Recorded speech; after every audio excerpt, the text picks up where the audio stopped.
Good evening, beautiful queens. I'm so excited to be in the room, to be in the altar with you ladies. Just a quick intro. My name is Seakamela. I am an inspirational speaker, a life coach, an MC, a radio personality, but most importantly, I am the daughter of the Most High God and an absolute queen, as I am in the midst of other queens. What a joy and privilege to be with you all tonight. I just have to thank the leadership for just organizing, inviting me, carrying everything with such grace and efficiency. I appreciate it. Thank you to Ansela. Thank you, Han. I thoroughly appreciate it. And I really pray that God allows this space to be a space of growing, of healing, and just encountering God together. But before we begin, I'd like us to take a moment and consider that despite everything that has happened today, because like I know we have responsibilities, I know some of us are facing some challenges, maybe. Others' victories are in a time of praise and celebrations, or maybe a little bit of disappointment as well. The main thing is that you can clap for yourself, you made it here. And it's not by accident. I believe God is intentional around bringing each and every one of us here tonight and this moment. So, as we inch closer to it, the world often teaches us that our value is found in what we do, in what we achieve, or what others think of us. And tonight, I want us to let go of that weight and that pressure. And I just want to remind each and every woman in this room that your identity was established long before your accomplishments. You are loved, you're chosen. God has called you and crowned you. And I love the testimony that my sister Paul gave now, because it touches and hinges on that your identity was already established in God. Don't worry about what you think or how you think other people perceive you. You are exactly shaped the way God wants you to be, wired in the way that He intends you to be. He has people who need you to be a lot or a much so that you can be the anchor and the beacon of their voice. So, to any other person who ever gets or feels those moments, I think I just wanted to take that opportunity to affirm you that there's no mistake in how God has wired each and every one of us. As long as He's allowed us to be stars and shine, there's a way with which our voice prints needs to call those who we are wired to be stewards of, in terms of helping everyone get closer to God and being in line with our purpose. So as we gather tonight, my prayer is that we would quiet every competing voice, tune out the thoughts, the worries. It's month end, it's beginning of a new month. I didn't meet my targets at work, I haven't cooked, the child, what, put it to the side and let this be a divine encounter for you. May your burdens be lifted, may your faith be strengthened, and may each one of you leave knowing that God sees you, He knows you, and you're not forgotten. So, if we can all just please open our hearts and allow God to speak to us as we open in prayer, if that's okay. Okay. Heavenly Father, in the mighty name of our Lord and Savior Jesus, we thank you for this time. We thank you for this moment. We thank you for each and every heart represented here tonight. Heavenly Father, you know exactly how and where to meet our needs, oh Lord. But in this moment, we put them aside, oh Heavenly Father. Silangazelela wena, Heavenly Father. We want to come and sit and stew and eat at your feet, oh Heavenly Father. We want to dine at your table, oh Heavenly Father. We want to feast from your heart for what you have for us this night, oh Heavenly Father. We want to, Heavenly Father, get to a point, oh Lord, where we come into complete alignment with where you want us to be in this time and in this moment, oh Lord. And as you continue to minister to us through each and every encounter, through each and every speaker, through each and every prayer, through each and every moment of fasting and fellowshipping, Heavenly Father, allow our spirits to grow, Almighty God, not only in stature, but in posture, oh Heavenly Father. Let us be well ambassadors of your kingdom, oh Heavenly Father. Let us be emblems great banners, oh Heavenly Father, of your kingdom, Almighty God. Even as I speak this night, oh Lord, I pray that you give me the boldness and the courage, oh Heavenly Father, to share your heart with these beautiful queens, Almighty God. I pray each and every one of them leave touched, affirmed, loved, Almighty God, restored, renewed, and strengthened in the mighty name of my Lord and Savior Jesus. Holy Spirit, do this with me. You know I cannot do it outside of you. Holy Spirit, lead me and give me the words with which to say, oh Heavenly Father, and the path with which to go in this night, oh Heavenly Father. You know, Heavenly Father, the leader's heart and that which needs to be accomplished here tonight. May you do that in the mighty name of my Lord and Savior Jesus. We pray. Amen. And amen. Okay, ladies. Can you hear me? It's awfully quiet in here. Okay, thank you, Laura. I see your heart. I see you, heart, Nonhlanhla. Thank you. And if I'm missing any other hearts sing back at you. So, what does resting in his presence and cultivating quiet intimacy with God look like in an age when being busy and booked out and seen is the order of the day? What does resting in his presence and cultivating a quiet intimacy with God feel like when being booked out, when being out and about constantly? I don't know if there's any foodies here, eating at the newest spot on the block or doing the trendiest activities, even if it's those challenges, what does resting in his presence and cultivating quiet intimacy with God sound like when social media and the streets sound the loudest? The hype of the trend, the constant need to know what is happening on the floor, to be about the next trend. The world is engineered to ensure that we stay busy. We stay busy in anything and everything else but God. Be still and know that I am God. Could movement be the rush of the hustle and bustle, be a direct contradiction with what the Word of God says? Could the busyness of life be the one that's hindering our oneness and our closeness with God?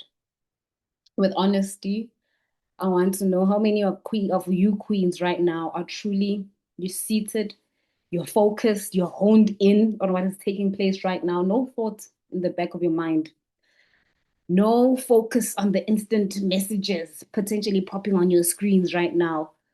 No people pleasing and wanted to be counted in present in bodily form, but absent in spirit and mind.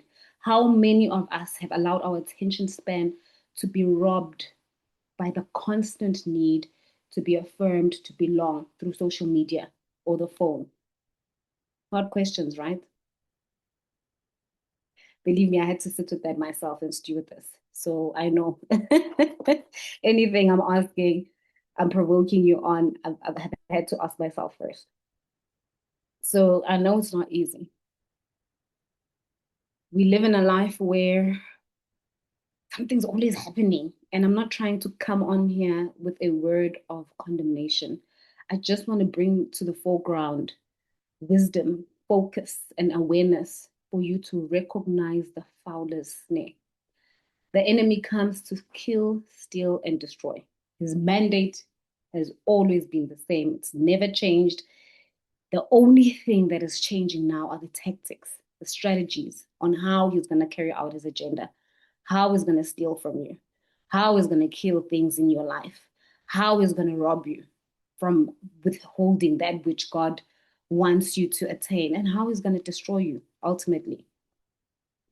He's managed to penetrate our minds with so many distractions: the cell phone, the food, the friends, the boys, selfish ambition, internal battles, series, Netflix and chill. How many of us? Every now and again, but it can't be the habit and force of nature. Chasing the next. Hebrews 4, verse 11 says, "Let us labor, therefore, to enter into that rest, lest any man fall after the same example of unbelief." I bring that verse up because it speaks about laboring for rest, meaning there is a labor, there's work, there's intentionality, there are things that are going to come and hinder us. from entering the rest of God. And I wonder if some of them have come up in some of the small things I've mentioned. I know there are an array of things that can hinder, that can distract. And I think the most scariest realization I came to was when I realized that even doing godly things or things which are religious can be scary if it is not in line with where God wants you to be and who He wants you to be in the moment. Stillness and quiet feels so foreign, even scary to some of us, with the constant urge of filling our minds with, our eyes and our fingers with the next click, the next flicker, Instagram, Facebook, oh, that TikTok, that TikTok is a problem, or any other platform that does it for you. It's like we constantly have to keep our minds going, fueled, something. That right there is the devil playing into encouraging us to be out and about and doing anything. And please, I'm not trying to come across as I'm saying social media is all bad, but it's the awareness of how much of it is too much, how much of it has grasped your attention. What is the motive behind that scrolling? How much of your time are you feeding into these things? Are you even aware? Even when you try to put the phone aside, can you focus at any given point in time to what you are meant to be doing or being about at that time outside the social media? I just want to leave you with those, that thinking in your mind, because the breakage is the link of alignment and oneness with God through synergy, through fellowship, through intimacy, and through relationship. The ability to sit in Him long enough to hear the gentle whispers, to feel the gentle nudges, to see in the dark, because sitting with God, He is light, He's revelation. He allows us to see things that prior we wouldn't see, that ordinarily we wouldn't see. John 15, verse 4 to 11 says, "Abide in me and I in you.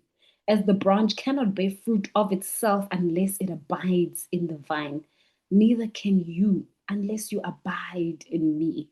It's that word where you sit and you abide in Him and you become one, that intimacy, that relationship, that oneness, that synergy, that oneness. I love how God the Father, God the Holy Spirit, and God the Son, they were able to intertwine and interchange between each other.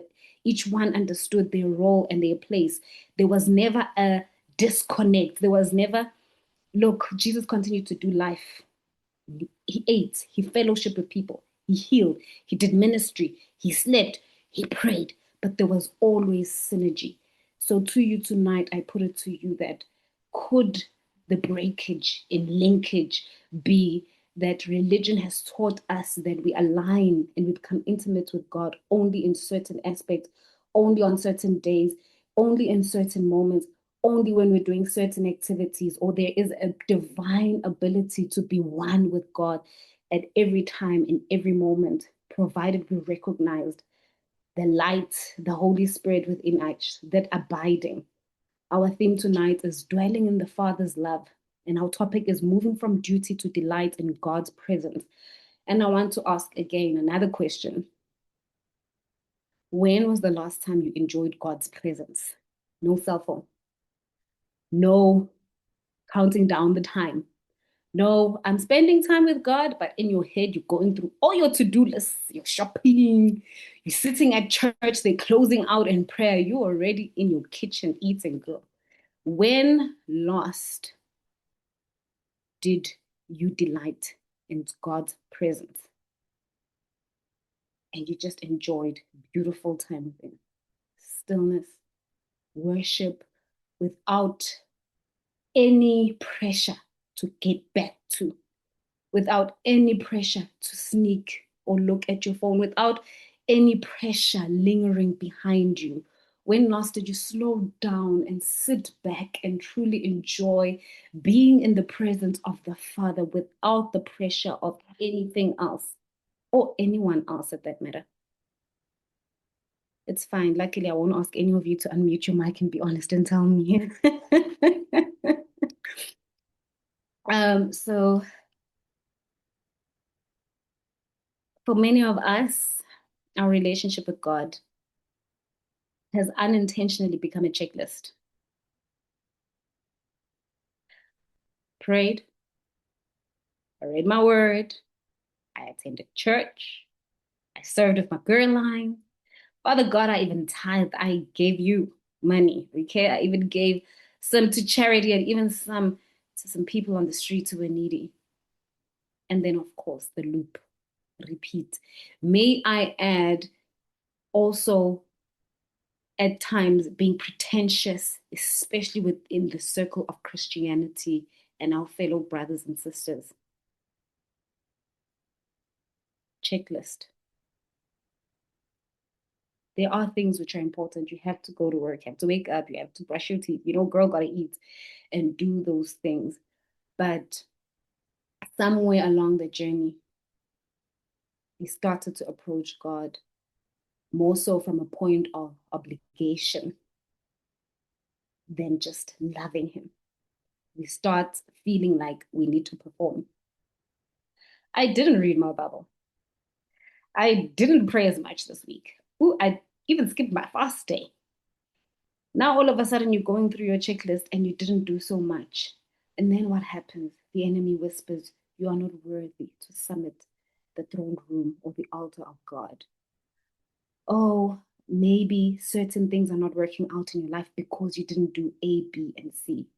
Oh, no, you did not sing loud enough. You did not say aha enough. You did not say amen and hallelujah, glory, hallelujah long enough.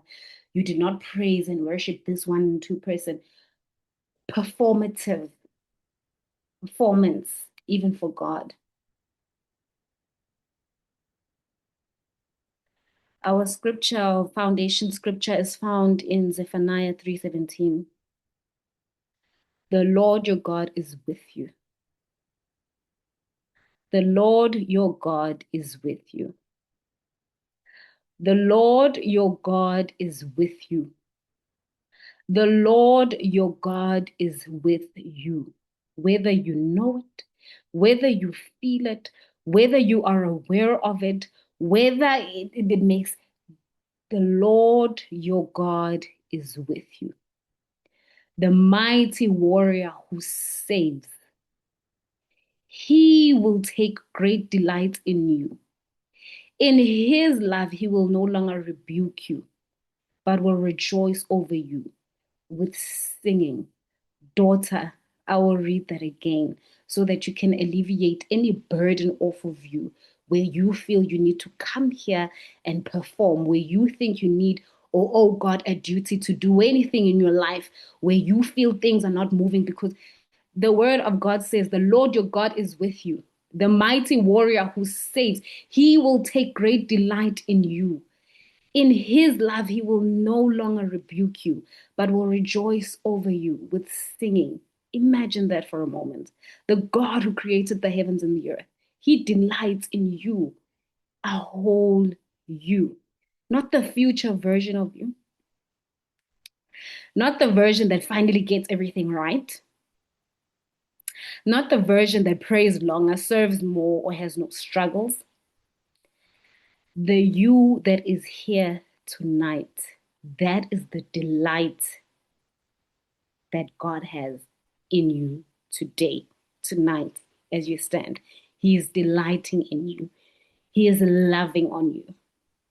And we live as though we need to earn access to God's presence. Mercy on us. John 3:16, He died on the cross, salvation.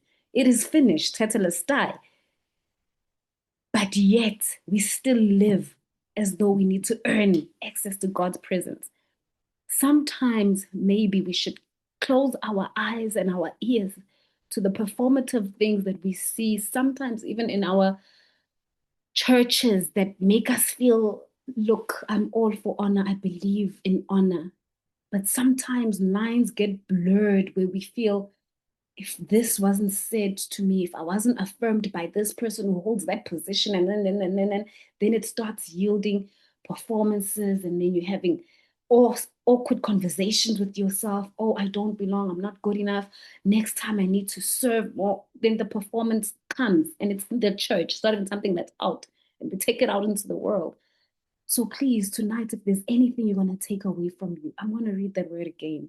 The Lord your God is with you, the mighty warrior who saves you. Ain't nobody but the mighty warrior who saves you. He will take great delight in you. In his love, he will no longer rebuke you, but will rejoice over you with singing. This is why I love the story of Mary and Martha in Luke 10. Martha was busy doing good things. Please. I used to read that scripture and I'm like, girl, Martha, I'm judging you. What you busy with, girl? You know, she was serving, she was preparing, she was working hard, you know? And I believe it was with a good heart.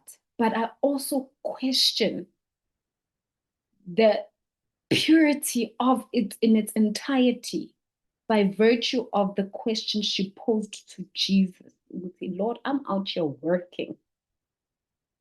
But Mary is sitting and she's doing nothing at your feet. Could even in those days, donkeys years ago, have been this expectation of having to do great deeds, perform, show up strong, show up mighty, show up useful, show up worthy, show up valuable, show up like certain things won't happen or move if I don't show up. Where did Martha get that expectation? Is it genuine because she was serving? Because back in the day, the culture, women are in the kitchen, they're serving, they're preparing, they're doing the thing. Maybe she just wanted a helping hand. Maybe she felt it was heavy. I don't know. But Mary chose to sit at the feet of Jesus. She chose to just be a baby girl, a princess, a full on queen. And she just lavished at his feet. And she didn't have to. She could have also been busy in the kitchen with Martha. She could have been serving, she could have been washing. She could have been doing anything, but by choice, she chose to recluse herself from everything else and sit at the feet of Jesus. What a joy. What a joy. Before it was learning, it was worship. Before it was gaining knowledge, it was enjoying proximity. It's almost like there was something in her that just knew that I won't always have this. I won't always have this physically, you know? Of course, we have it all the time, all day, every day. The Paracletus, the Holy Spirit, the Comforter, our friend, our teacher, the one who reminds us of the word, the one who gives us the words, the one who gives us revelation, the one who reminds us of the truth, the one for me who holds and stands as the glue.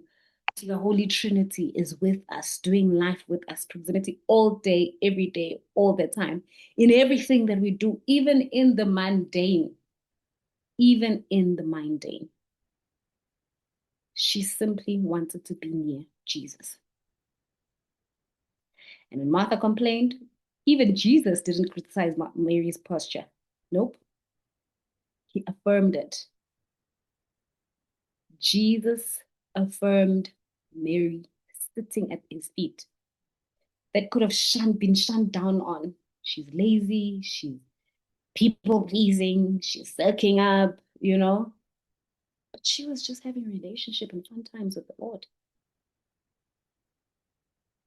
Relationship will always matter more than religious performance. And I wonder how many of us tonight are exhausted because we've been trying to earn what God has already really given it to us. Yet we still want to earn it. We still want to work. We still want to perform. We still want to prove ourselves worthy. We still want validation. We still want acceptance.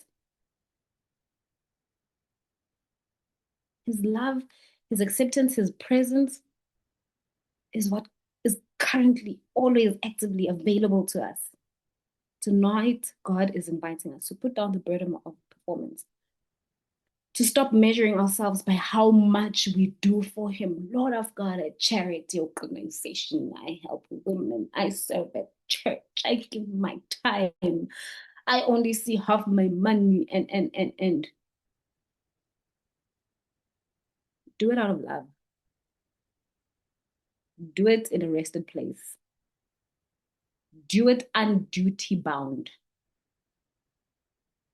Stop approaching Him with lists of tasks and expectation and just come as a daughter, vulnerable to Him. I'm reminded right now of a song. It's a secular song. Please don't judge me. Literally just, I don't know much, but I know I love you. But to God, not to the other gender, okay? To just sit at His feet, to receive His love and to rest in His presence. Because the greatest revelation is this: God is not waiting for you to perform, He's already rejoicing over you. And my prayer tonight is that every woman here would leave with a renewed understanding that God's presence is not a place of pressure. It's not a place of, ah, man, He loves us so much. It's just a place of delight. May we become women who do not merely work for God, but women who enjoy God, women who dwell in His Father's love, in and out of season, busy and rested, constantly resting in His love and doing life daily with Him, not in compartments, not on Sunday, not when I'm at the Queen's altar, not when I'm having lunch with my girls, not don't compartmentalize your relationship and your life with God. Give Him everything. Be raw. Be transparent. He can handle it. Trust me. He can handle it. The secret is your seasons are not always going to be the same. And if you don't cultivate the relationship and the oneness and the alignment with God, you're gonna struggle in your busy seasons and you're gonna feel like you are far from away from Him. But when you do life as one with Him in everything, in every moment, the temptation, the struggle, the addiction, the fall, the sin, when you do life with Him, you break the cycle of having a yo-yo relationship with Him based on the performances, based on the performance. We are close with God when I'm serving, reading my word, reading the Bible. How, as soon as I sipped on that and I did that, I became further and further and further. It's because you left Him out. If you come there, the same way you are preaching, the same way you are teaching, the same way you're going to church, reading your Bible, the same way you are tempted. Oh, Father God, I am tempted now. You know me and my chocolates. But your word says you make a way of escape for every temptation. Lord, help me find that escape. Lo and behold, we are human. Sometimes we fall. You have found yourself. You've bitten the chocolate. You finished the whole slice. Heck, you've quartered the whole cake. Do you stop speaking to God? Do you turn your back on Him? Do you now need a 5-day revival of where now you need to work, cleansing of yourself? Or do you quickly admit, Father God, I have, He says, repent. He says, confess your sins. So I pray that you get to a point of doing life with God, even in the downs, even in the not so nice, even when you're guilty, even when you're being done wrong, so that He never feels far away from you in any moment. So that every time is a rested time. That's that labor you work on. That's that labor we fight for to enter His rest. It's that labor to fight through the the the the the the, the, the, the foulest snare, the enemy's strategies and tactics, And the sooner we are able to do that, the more we realize the humility and the love of God and the inability for any of us to ever redo or even try to do what Jesus Christ has already done, fully finished on the cross. It is done. May we walk not in self righteousness, but may we walk in His righteousness. May we be able to go into or onto the throne room of grace, recognizing that, Heavenly Father, I know of myself, I may be worthy. But through Jesus Christ and the works that He did on the cross, it is through His righteousness that I stand clean, unblemished, no sin, that I am able to come to you as your daughter. So before we are servants, before we are leaders, before we are wives, before we are mothers, entrepreneurs, or even professionals, we are daughters of Christ. We are loved, we are chosen, we are delighted in. And I really hope that that that we sink in with you tonight. So I'm gonna invite us to pray. If it's okay, you can unmute if you're comfortable and hopefully not in a noisy background situation. I know we all don't necessarily live alone. There's different dynamics, but pray for yourself in what or how God has touched you tonight. Invite the Holy Spirit to do life with you, and He does. He nudges you. He comes through thoughts. Pick this up. Take your phone. Take your this. He cares. He delights in you. If He delights in you, He delights in the things you want. I live alone. I stay alone. So there are moments where I'm feeling like, Lord, I'm going through a lot and I just need a hug right now. I find myself either going to church and randomly, okay, I know church is an environment where we expect to get hugged all the time, but back in the days, I used to go into a smaller church where it wasn't necessarily the case, but I would get the hugs. I would get the hugs because He delights in me. He delights in everything that worries me, in everything that matters to me. He delights in it. So He's a father. He wants to give us that. So may you delight in Him without boundaries, without fear. Remove every mental stigma, remove every mental block, remove every mental trauma, every emotional trauma, every wrong doctrine, and learn anything that says or makes you believe in your mind that you have to perform, that you have to act, that you have duties to do, that if you didn't cross A, B, C, may you have the genuine hunger and desire to be in God all the time. May you find yourself willfully wanting to be in His presence, wanting to be worshiping and praying. May you willfully find yourself, even in your daily tasks, washing dishes. Oh, Heavenly Father, I thank you. Being grateful, writing, just willfully, without being duty bound. So may you pray for yourself. I'm going to pray with you. I'm here to pray with you that God help us in this moment and that God really does touch your heart, touch your mind, and change your perspective through the renewing of your mind. And it comes through the word. Amen.